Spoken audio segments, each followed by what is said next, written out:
In this video, we're going to be talking about how to create your own blank journal templates inside of Google Slides. Now, what's nice about this is once your students have these templates, all you have to say is, hey, let's add a slide about first, middle, and last, and it brings in that template. Or let's add a journal page today. Or let's add some examples, and then the students can then just click these buttons and find examples around the room. This is going to save your students a lot of time instead of having to create these templates each time you ask them to do something. So what you're going to do is you're going to do a new presentation. You do need to be inside of the Slides website, not the Slides app. The app has way less settings, so make sure that you're in Safari or Chrome inside the Slides website. Please keep in mind that if you are on your iPad, you need to be using the Safari app to access any of the Google Suite. If you are on your MacBook, you can use Safari or Chrome web browser in order to access the Chrome Suite. Now, what you're going to do is you're going to say View Theme Builder, where it says updated right here. And what this is going to do is this is going to bring in the theme builder. Now, you can go ahead and use the ones that already exist and tweak what you already have, or you can go ahead and delete these and start fresh. So say, for example, one of my themes, I want to have a just title and a subtitle. Okay, that's going to be super simple, so I can just move it around the way that I want it. When I'm happy with this, I can rename it. If I like title slide, I can leave it like that, or I can rename it. But let's say maybe I want a Venn diagram. So what I'm going to do is go ahead and press a plus button. This brought in a new layout. I'm going to go ahead and delete this. And then I'm going to come down here and I'm going to find my shapes. And let's go ahead and bring in my circle. Just going to make this an oval. And I want to get rid of this color in the background because I want that to be transparent. And then let's go ahead and duplicate this.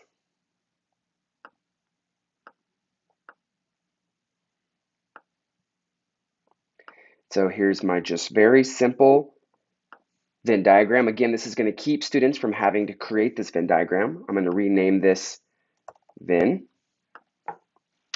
Now, maybe for example, I want to bring in that show what you know slide.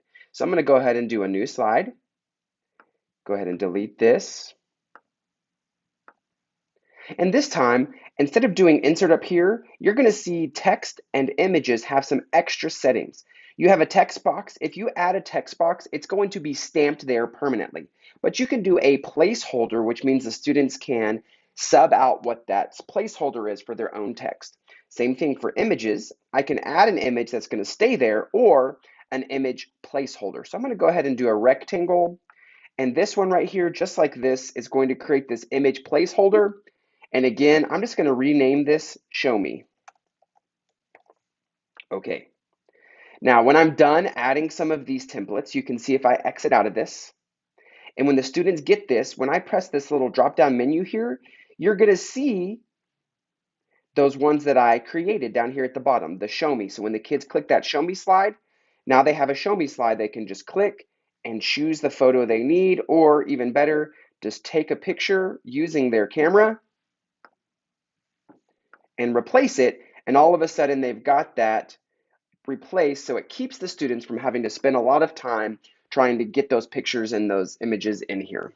So again, students get it, they can use these themes just like this. So now I can just file, I can make a copy, I can email it to my students, or even better is now that this theme is inside of my Google Slides, I can add this as a template into my Google Drive or assign it in my Google Classroom. So again, I didn't choose a lot of time to do this, but if you take a little bit of more time, you can add journal pages and things of this nature to really give it that flavor, or math tools and things of that nature.